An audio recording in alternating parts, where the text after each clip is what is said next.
Cześć, witamy w Nerd Management. Ja nazywam się Krzysztof Rakowski. A ja Paweł Rykowski. Witamy w kolejnym odcinku.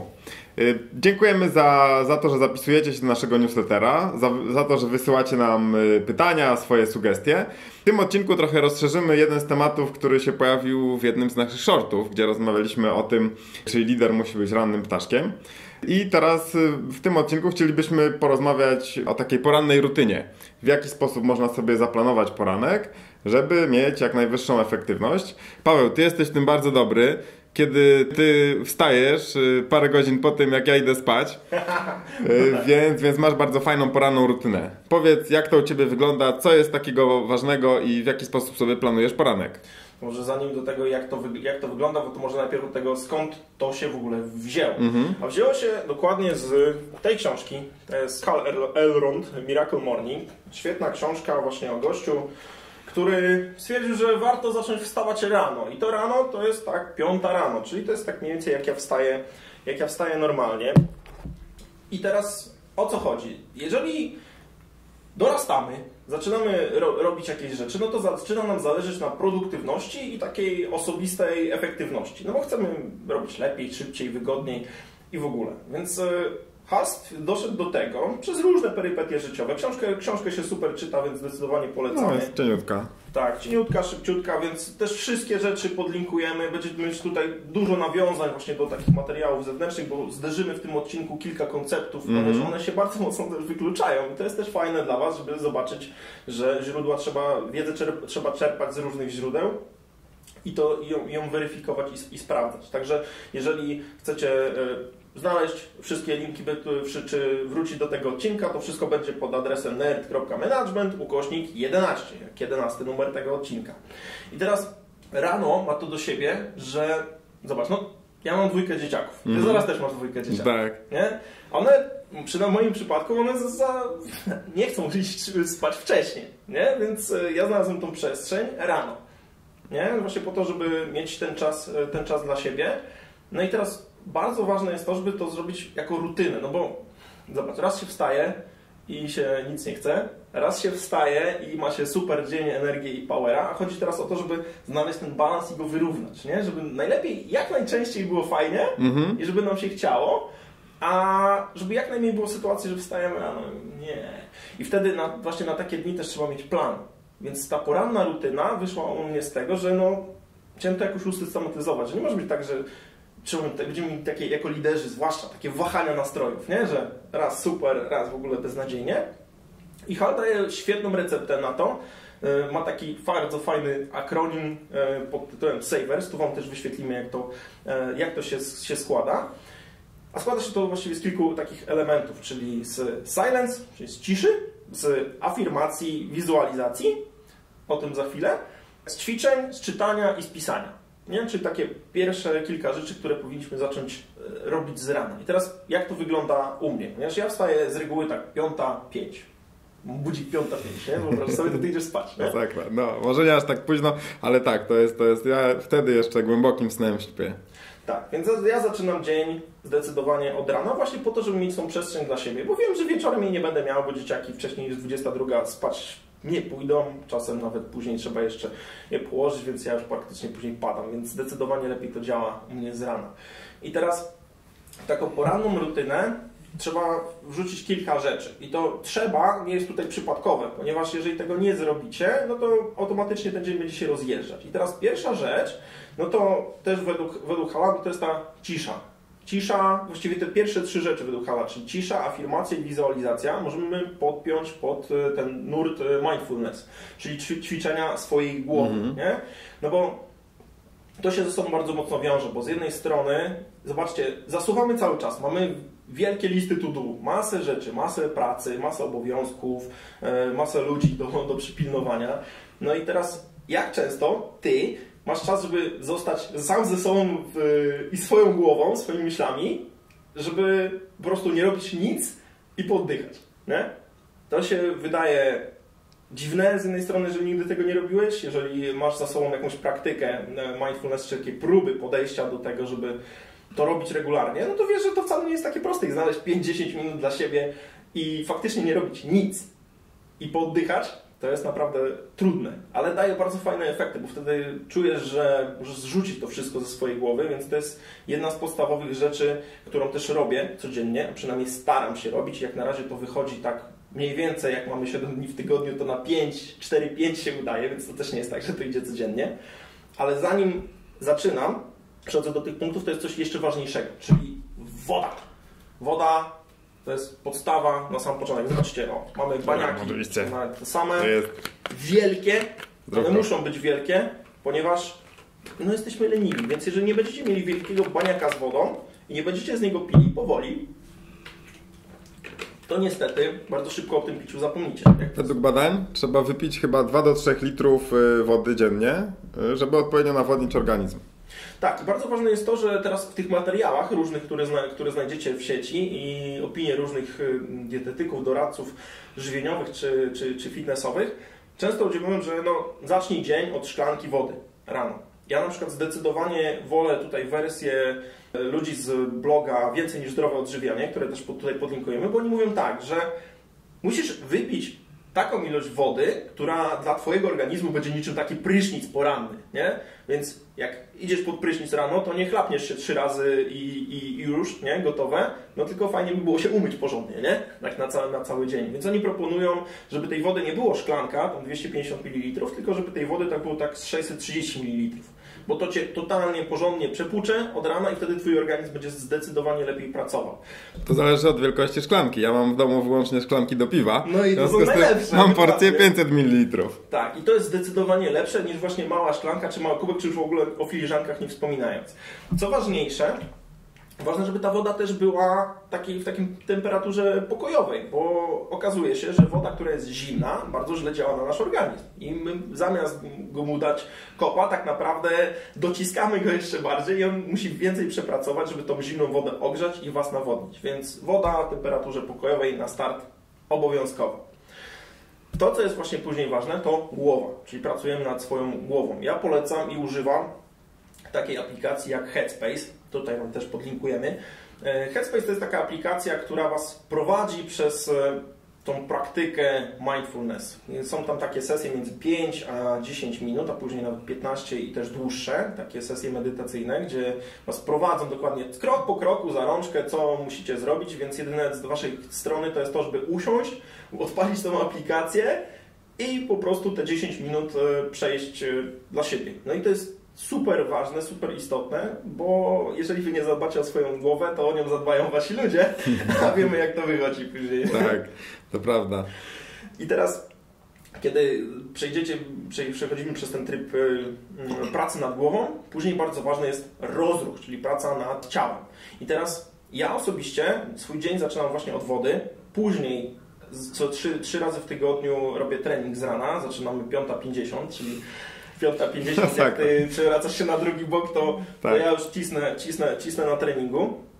I to jest na przykład super, nie? A w dni, kiedy nie mam, bo te treningi sobie zaplanowałem właśnie 3 dni w tygodniu i pracuję, ale tydzień ma dni 7 i wtedy dobrze jest ruszyć się, jakiś rozruch zrobić. I tutaj Wam polecę świetną książkę z zupełnie innego świata, czyli Fredrik Eklund, Sprzedaż.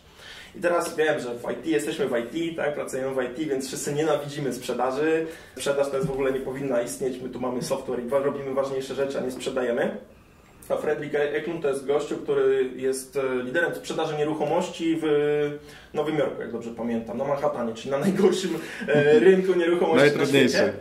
I to, co jest fajne, zobaczcie, że to jest zupełnie inny świat, zupełnie inna działka, zupełnie inny temat. Ale w tej książce Fredrik właśnie mówi o tym, jak ważny jest ten poranny rozruch, nie? Ta poranna rutyna. I on poleca taką serię ćwiczeń rozruchową, tak zwaną parszywą 12, która tak naprawdę sprowadza się do 4 prostych ćwiczeń, czyli do 12 pajacyków, 12 pompek, 12 przysiadów i 12, nie wiem jak to nazwać, takiej pompki, powiedzmy, gdzie masz ręce zaparte na krześle i po prostu tyłek do podłogi. Nie wiem, czy to jakąś nazwę pewnie to ma, ale to są 4 proste ćwiczenia, które możesz zrobić w domu, właściwie jedyne co potrzebujesz, takich krzesło, kanapa, czy jakiekolwiek oparcie, żeby się zaprzeć właśnie rękoma z tyłu i to zrobić. I to jest tyle. No to jesteś w stanie to zrobić w domu? No, może mógłbym, ale potem Ci opowiem, jak wyglądają moje poranki. Tak, więc Podsumowując, mój poranek, czyli wstaję, na dzień dobry woda w dużej ilości, później trening lub taka właśnie rozbiegówka, takie ćwiczenia poranne, potem ćwiczenie głowy. Między ćwiczeniem głowy, czyli tą sesją mindfulness z reguły jest tak, że zawożę syna do szkoły, albo wracam do biura domowego, albo przyjeżdżam do biura tutaj, gdzie nagrywamy. I wtedy, zanim się zacznie cały dzień spotkań, właśnie ważne jest to, żeby zrobić przed pracą, czyli przed żabami, do których zaraz dojdziemy, żeby przed rozpoczęciem pracy zakończyć tą pracę właśnie taką rozruchową nad sobą, nie? Czyli woda, ćwiczenia fizyczne, ćwiczenia głowy i dopiero można wtedy ruszyć. Mój poranek wygląda trochę inaczej. Budzę się, zrywam z łóżka, idę do łazienki, myję zęby i w tym momencie już mój syn jest gotowy, zjadł śniadanie, został ubrany przez moją kochaną żonę, która wstaje 2 czy 3 godziny wcześniej. Więc wypijam szklankę wody, pół litra wody, wsiadam do samochodu, wtedy jest trochę ruchu, tak od 0 do 100 km, przyspieszenie na drodze do przedszkola, bo przeważnie jesteśmy trochę spóźnieni. Nastawiam syna do przedszkola, wracam do domu, prysznic, testuję ostatnio na śniadanie bulletproof coffee zamiast śniadania i wtedy jest jakaś 9:15, 9:30, mogę siadać do pracy. Więc to jest zupełnie inny poranek, totalnie ekspresowy, totalnie szalony. Wydaje mi się, że większość z Was ma podobne poranki, nie tak super ułożone i zaplanowane jak Paweł, ale to nie znaczy, że uważam, że wszystko to, co mówisz, trzeba wywalić do kosza. Tutaj w tej książce Potęga Kiedy autor właśnie mówi o tym, że mamy zupełnie różne schematy, różne takie chronotypy. Więc ja większość rzeczy, o których Paweł mówił, uważam, że one są bardzo ważne i właśnie robię je wieczorem. Kiedy moja żona chodzi wcześniej spać, bo wstaje rano, skoro świt, mój syn też, więc ja na przykład po 22:00 to jest ten moment właśnie, kiedy się wyciszam, kiedy czytam, kiedy planuję następny dzień i to jest taki właśnie mój czas, ten, który ty masz rano. Ćwiczenia też wolę po południu, raczej treningi sobie robię tak 17:30, 18:30. Kiedy jestem jeszcze prosto z pracy, po prostu mogę sobie trochę spalić tych kalorii, trochę się spocić i jakby tak odciąć się od reszty dnia i wszystkich stresów, które były. No i właśnie ja to mam zupełnie przesunięte, więc moim zdaniem wszyscy wiemy, że jest taki pogląd, że jeżeli ktoś późno wstaje, to jest leniwy, albo głupi, albo nie odnosi sukcesów, ale to nie jest prawda. Musisz znaleźć swój czas, wiedzieć, kiedy właśnie tobie się przyjemnie, łatwo robi takie rzeczy. Ważne po prostu, żeby znaleźć dla tych rzeczy miejsce w ciągu dnia. No bo nie można też tak lecieć szalone, że jeżeli masz szalone poranki, tak jak ja, no to musisz mieć trochę bardziej wyluzowane i pełne takiego pozytywnego skupienia wieczory. Jeżeli masz pełne takiego mindfulness poranki, no to wtedy Paweł ma trochę szalone wieczory, jak musi dzieciaki zapakować do łóżka i zakończyć dzień i potem jeszcze się wyspać. Więc po prostu musisz znaleźć ten balans, no bo inaczej się zajedziesz. Jeżeli masz i szalone poranki, i szalone wieczory, długo tak nie pociągniesz. Tak, dlatego ważne jest mieć plan, bo musicie sobie to zaplanować. My jesteśmy bardzo restrykcyjni i bardzo skupieni na tym, jak wygląda nasz kalendarz. Mam nadzieję, że jesteśmy takimi kalendarzowymi faszystami. To prawda. Wszystko musi tam mieć swoje miejsce, być ułożone i to jest nie bez powodu, ponieważ jeżeli tego nie zrobisz, nie zaplanujesz, no to każdy będzie dzień taki rozgrzebany. Dlatego tutaj mówimy o tej porannej rutynie, ponieważ na początku wiadomo, na początku zawsze jest ciężko ruszyć, nie? Wystartować, ale kiedy już się ruszy, kiedy to wejdzie w nawyk, no to wtedy to już staje się naturalne i automatyczne, więc musicie znaleźć sobie najlepiej właśnie z tej książki Potęga Kiedy, najpierw sobie znaleźć, jaki jest wasz chronotyp, czyli kiedy wy funkcjonujecie lepiej. Może już to intuicyjnie czujecie, czy lepiej wam się żyje i funkcjonuje z rana, czy lepiej wieczorami. I potem musicie według tego zaplanować ten dzień, bo jeżeli tego nie zaplanujecie, to nie liczcie na silną wolę swoją, no bo To nie ma, silną wolę można mieć przez chwilę, a przyjdzie jeden gorszy dzień i to wszystko się rozsypie. Dlatego ważne jest to, aby też się do tego przygotować. Zobacz, ja na przykład robię tak, że tą wodę, czy tą butlę, ja mam zawsze i przy łóżku, i później jest bardzo łatwo przynieść ze sobą i dbam o to, żeby ona była pełna. Jak jest pełna, to mam ją pod ręką, więc mogę ją pić. Ty prawdopodobnie robisz tak samo. To jest dokładnie to, co mnie ratuje rano, bo zawsze wieczorem, wtedy właśnie, kiedy mam czas planowania następnego dnia, przygotowuję sobie wodę, przygotowuję sobie torbę do pracy, przygotowuję sobie rzeczy na trening. Po prostu mam wszystko przygotowane i na przykład stoi w przedpokoju już przy drzwiach, bo wiem, że rano jak będę taki szalony, to albo o czymś zapomnę, albo coś zgubię, albo po prostu nie starczy mi na coś czasu. To też jest kwestia takiej optymalizacji tego czasu porannego. Dzięki temu, że nie robię tych rzeczy, to jestem w stanie w przeciągu 10-15 minut od otworzenia oczu do wzięcia kluczyków do samochodu wszystko załatwić. Więc to planowanie jest bardzo dobre i takie przygotowanie. No ale Paweł, trzeba być naprawdę idealnym człowiekiem, żeby realizować plan każdego dnia idealnie. Co jeżeli ten plan się totalnie rozjeżdża z rzeczywistością? Tu są dwa aspekty. Pierwszy to jest taki, że jeżeli robicie ten plan samemu, no to narażacie się na to, że wam się nie uda, więc zdecydowanie tutaj dobrze znaleźć kogoś, takiego partnera, czy trenera, czy coacha, który będzie was wspierał i wręcz pilnował. Nie? W przypadku, weźmy sobie na przykład takie treningi, no to ja sobie wziąłem taki zestaw treningów z moim trenerem personalnym i to trochę tam kosztuje, ale to nie ma znaczenia, bo ja wiem, że jeżeli nie będę miał tego człowieka, to po prostu mi się odechce któregoś dnia właśnie. Myślę, że nie, że mi się nie chce, bo jest gorszy dzień, albo to nie działa. I teraz co ważne, nie robię tego na zasadzie, dobra, to w tym miesiącu potrenujmy, a w przyszłym już nie.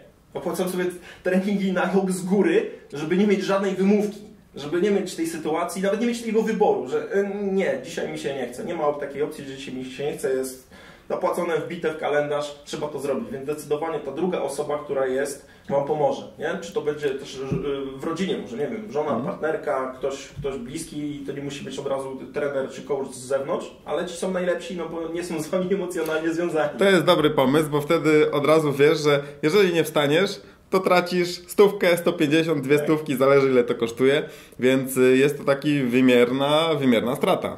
Dokładnie i wtedy was będzie tam chlastać po portfelu, że no, tracicie, więc to jest pierwszy aspekt. Drugi aspekt to jest aspekt psychologiczny tego, bo najgorsze co może się stać, zobaczcie, macie ten gorszy dzień, albo nie wiem, rozchorowaliście się, albo jest sytuacja taka, że naprawdę nie mogliście czegoś zrobić, bo w pracy coś wybuchło, w projekcie coś wybuchło, musieliście zostać dłużej i na przykład, nie wiem, zarwać nockę w najgorszym wypadku, no to wiadomo, że rano tego po prostu nie zrobicie. I wtedy co się stało? No nic się nie stało. Właśnie nie ma sensu, wiele osób, nie wiem, czy ty tak masz, ale wiele osób na przykład wyrzuca sobie, że kurczę, nie, miałem iść, nie poszedłem i teraz będzie się biczować przez tydzień, że ja zawaliłem. Jak to jest u ciebie?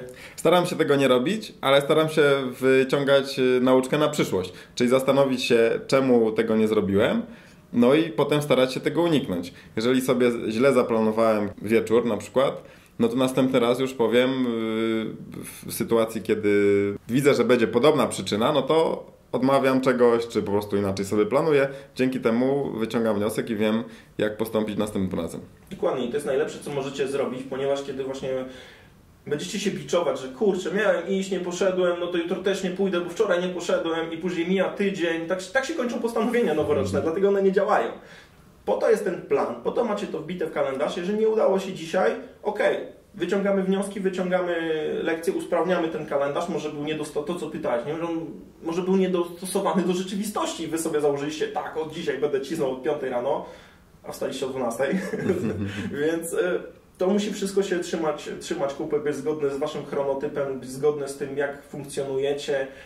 Jeżeli macie dzieciaki, to kiedy one chodzą do szkoły, kiedy trzeba je odwieźć, jak ten wasz dzień wygląda.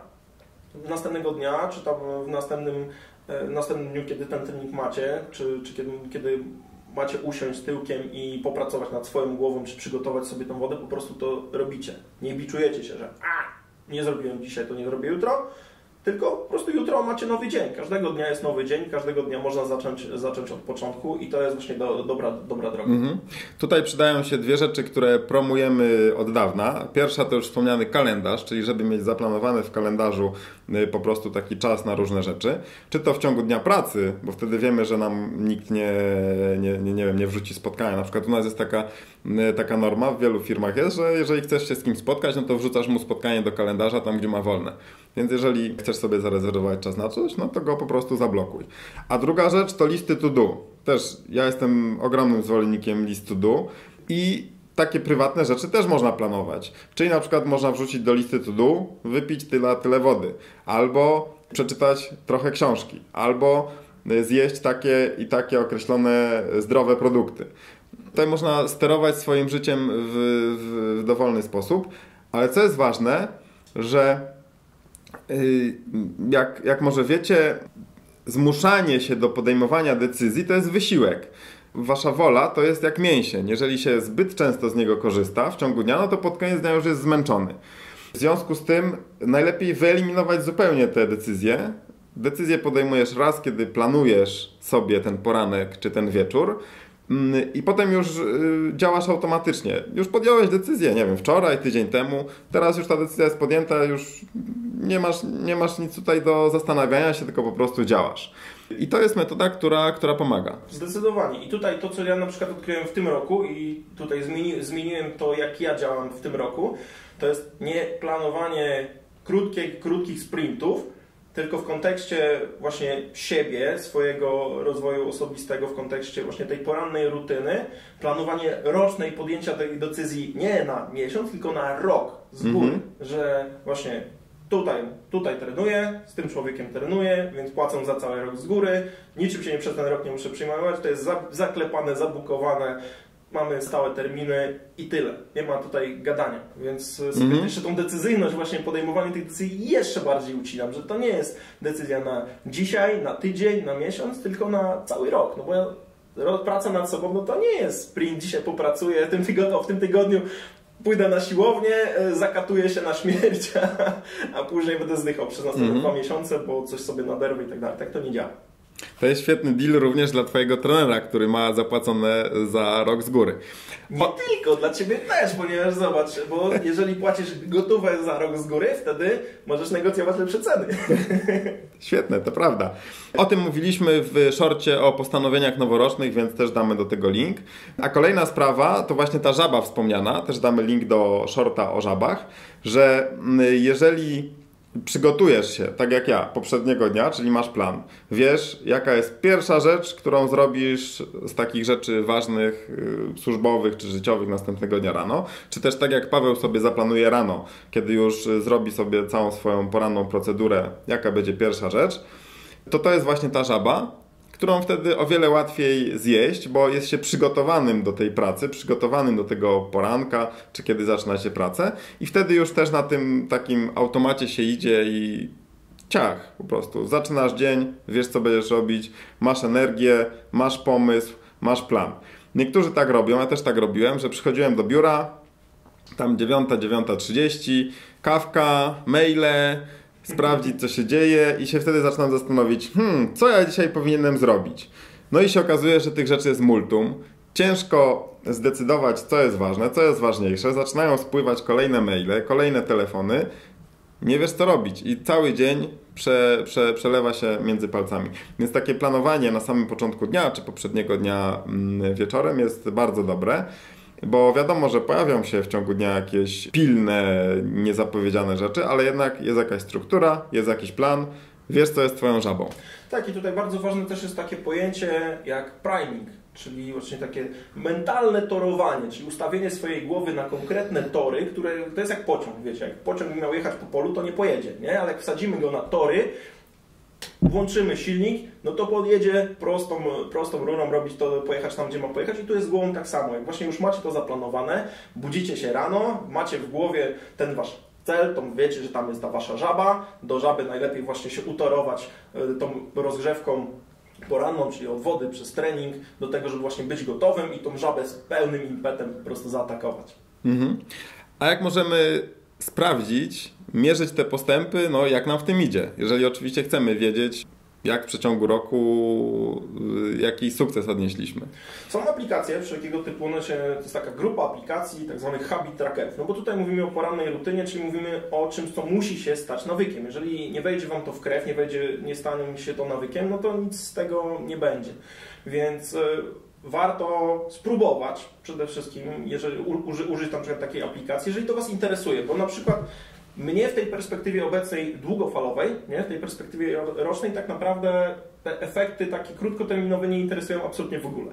To, co jest ważne, to od czasu do czasu, i to jest bardziej nie jakieś regularne, tylko to jest, jak sobie przypomnę, to na przykład zapisuję sobie różne takie metryki, które mnie interesują, na przykład ile ważę, no bo wiadomo, 2020 żeśmy się zasiedzieli, więc wiecie, no tu Wam w ogóle mogę się pochwalić, Wam tutaj wrzucę screen bo już zacząłem tą swoją poranną rutynę w skali rocznej od stycznia, czyli Wam wrzucę swoje efekty tych treningów i też diety, no bo też zmieniłem totalną formę, jeżeli chodzi o dietę.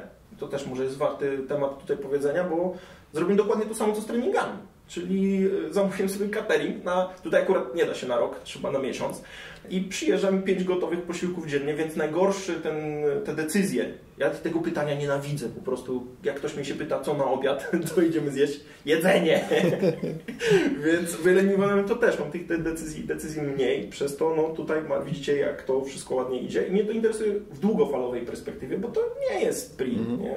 Ja miałem takie podejścia przez ostatnie kilka lat, że krótko, dobra, teraz się zetniemy, zrobimy, będzie super, a później kończyłem albo na chorobowym, albo na jakimś po prostu przymusowym urlopie, żeby odpocząć, bo po prostu głowa już siadała i nie mogła, więc długofalowo to działa lepiej. Więc jeżeli Was to interesuje w ogóle, to poszukajcie sobie aplikacji. Tutaj używasz jakiejś aplikacji, takich habit trackerów? Używam Habitify w wersji darmowej, bo śledzę 3 metryki podstawowe i to jest dla mnie wystarczające. I to działa? Działa. Nie zawsze, ale w większości przypadków działa. Podlinkujemy to, co używasz. Ja nie używam żadnej, używałem to-do listy do tego. Podobno właśnie speców od produktywności oni radzą oddzielić te dwie rzeczy, czyli oddzielić mierzenie nawyków właśnie do jakiejś takiej aplikacji, która tylko i wyłącznie będzie się zajmowała rzeczy związane z nawykami, czyli właśnie czy wypiłeś wodę, czy zrobiłeś trening, czy pomedytowałeś trochę, usiadłeś, pomyślałeś w ogóle, co ty tam chcesz ze sobą zrobić, czy cokolwiek, na czym Wam zależy, od to-do listy takiej zadaniowej, nie? Żeby to były dwie różne rzeczy, że to-do lista zadaniowa, no to są tutaj zadania do zrobienia, a to jest pierwsze. Jeżeli bardzo chcecie, to na tej liście zadań może być zadanie ogarnąć habit trackera. Tak. Dobra, słuchajcie, w tym odcinku porozmawialiśmy o ważności wyrabiania sobie takich pozytywnych nawyków, głównie porannych, ale też odnieśliśmy do tego, że można to robić w innym terminie. Bardzo dużo materiałów się pojawiło, wspomnieliśmy o bardzo wielu aplikacjach. Damy w materiałach do tego odcinka wszystkie linki, pewnie będzie tego trochę. Dodamy jeszcze informacje do publikacji czy aplikacji, o których nie wspomnieliśmy, żebyście mogli się do tego odnieść i sobie dalej poszukać informacji, bo to też ważne, żeby poszukać coś, co dla Was będzie odpowiednie. I cóż, zachęcamy Was do tego, żebyście nam powiedzieli, jak Wy sobie z tym radzicie, jak Wy sobie planujecie. Wymieńmy się informacjami, jesteśmy ciekawi. Jesteśmy bardzo ciekawi, jak wygląda Wasz poranek. Jak zaczynacie. Albo wieczór. Albo wieczór. Także piszcie w komentarzach, piszcie w mailach na kontakt @nerd.management. Wszystkie materiały dodatkowe znajdziecie pod linkiem nerd.management/11, jak numer tego odcinka. I co? To tyle na dzisiaj. Jeżeli Wam się podobało, to podzielcie się tym odcinkiem ze znajomymi, dajcie łapkę w górę, zasubskrybujcie nasz kanał, zapisujcie się do newslettera i widzimy się już następny wtorek. Cześć! Cześć!